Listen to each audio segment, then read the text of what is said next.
Hey, so one of Trump's big ideas, and this is being advanced by Steve Bannon in particular, is $1 trillion infrastructure spend plan. This is, sounds very much like shovel-ready stimulus of a previous president, but the devil's in the details. And one Illinois legislator says companies that would participate in certain aspects of Trump infrastructure would be punished in this state. Yeah, State Rep Will Guzzardi, and you brought us this story, Dan, last week, but he made the announcement yesterday that he has legislation that would do exactly that, require Illinois to divest pension funds from any company that takes federal contracts to build that so-called wall. We don't believe that Illinois dollars should be used to help send a message of hate to immigrants in this country.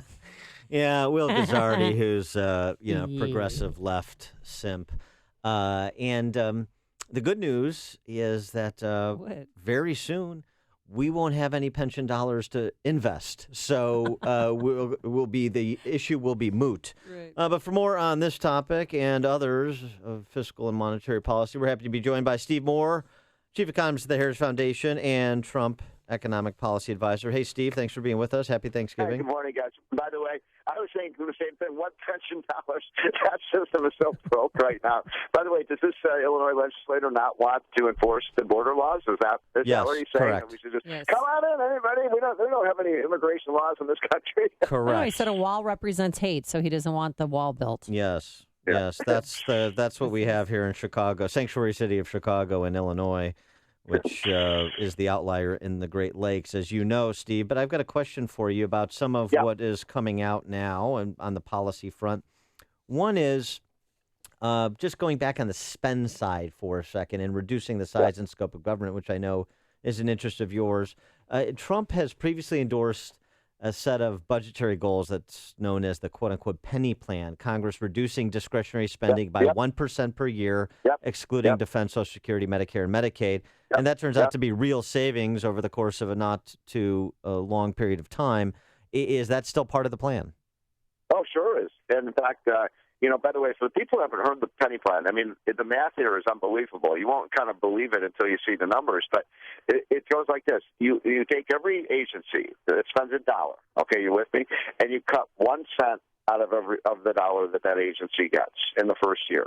And then you do it the second year, you cut another penny. You do the third year, you cut another penny. Fourth year, another penny. Fifth year, another penny. So that's over, 5 years, you're cutting 5 cents on every dollar that every agency spends, a little bit more because of the compounding effect.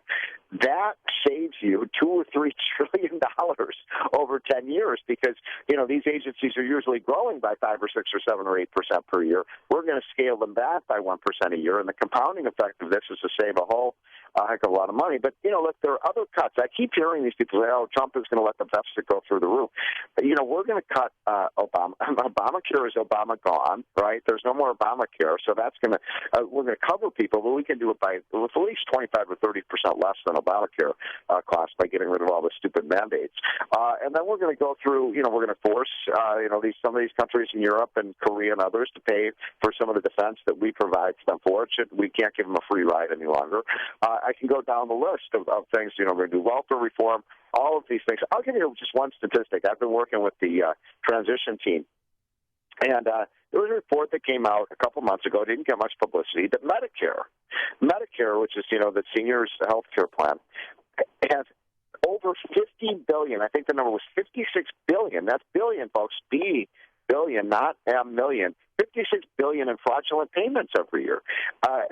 Food stamps has about $20 billion of fraudulent payments. Overall, there's $160 billion we waste every year on fraudulent payments. That is payments to people who are not qualified and eligible to get them. And nobody in Washington does anything about it. So we're going to start saving money that way, and we're going to grow the economy. That's the other thing I keep getting asked. How are you going to do this tax cut? Because we're going to get the growth rate up from 1.5% to 4%.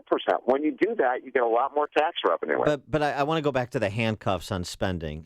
It seems to me a good idea, and the part of the penny plan could be part of this. I don't know if it's a sum total, but part of it is to do what was popular in the 90s into the first part of this century in certain states, Colorado being a good example, the Taxpayer Bill of Rights, where by law and Constitution, in the case of Colorado, you limited government spending to no more than the combination of population growth plus inflation year over year. That really put handcuffs on government and forced them to make cuts or to increase efficiencies they wouldn't otherwise be compelled to do. Is there some way to approximate that at the federal level? Well, look, let's start with doing it in Illinois, for goodness sakes. Oh, my God. I mean, well, I'd love to do that. The situation in Illinois is unbelievable. I mean, you're the most fiscally irresponsible state, until recently. You know, you've got a governor who actually knows how to, mind his P's and Q's, as my parents used to say.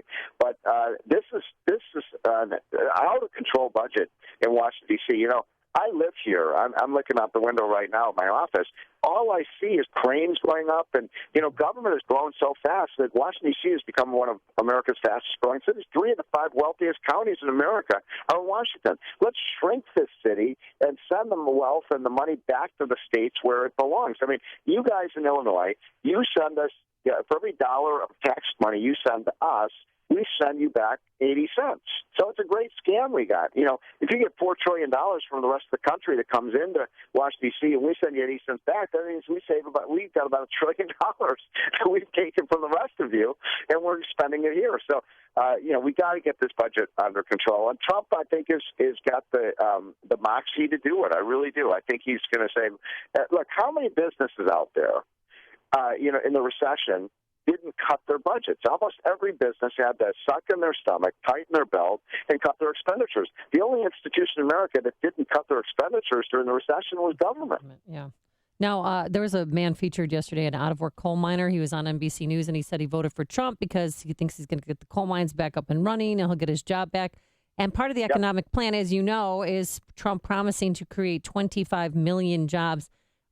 How soon is that going to become, especially for laid-off coal workers?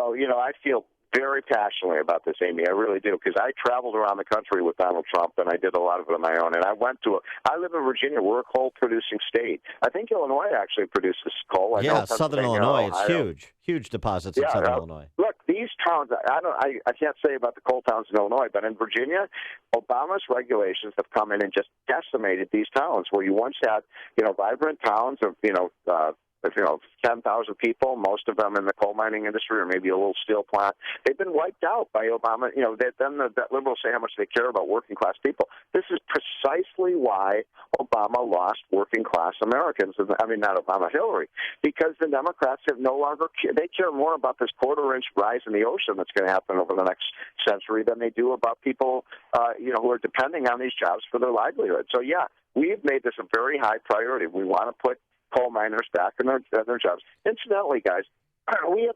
500 years worth of coal in this country. 500 years. We are the Saudi Arabia of coal. It's insane that the liberals are running around the country saying, don't produce any more coal. China, as we speak, there was an article in the Wall Street Journal just last week showing they're going to increase their coal production by about 25% over the next 5 years while we're cutting our coal production. How does that reduce global warming? Well, that's why he shouldn't oscillate at all about backing out of the Paris Accords, and he should do exactly what he said by executive action, which is on that Clean Power Plan, rescinding those regulations. Let me ask you another question, though, Steve.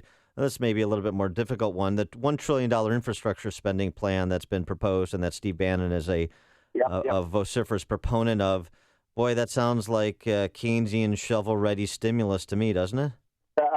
Well, first of all, I hate federal infrastructure spending because I don't think the federal government should be involved in, building bridges to nowhere in Alaska and the high-speed bullet train in California that nobody's, $50 billion, nobody's going to ride that thing. I think infrastructure should be built at the state and local level, not with federal dollars. But I will say this, when you look at that number of trillion, a lot of this infrastructure that we need can be financed privately. For example, the pipelines. I mean, the infrastructure we need in this country, when we talk about our energy infrastructure, we need pipelines, we need LNG terminals, we need refineries in this country. We don't have any of that. All we need to do is give the private sector the permits to do it, and they will build it with not taxpayer money, but private money. Same thing with private toll roads. We have a private toll road here in Virginia, one of the best roads we have. It's not congested, but it's used well. It's paid for by the users. So I think we're looking at ways of raising this money that doesn't require massive increases in taxpayer expenditures. Well, and the difference between Trump's plan and say Obama's is that it, as I understand it, mostly concentrates on tax breaks for private sector contractors. Now that still creates some concerns about subsidizing projects that would have been built anyway, but at least it's tax breaks and it's not a tax. It's outlays of taxpayer dollars.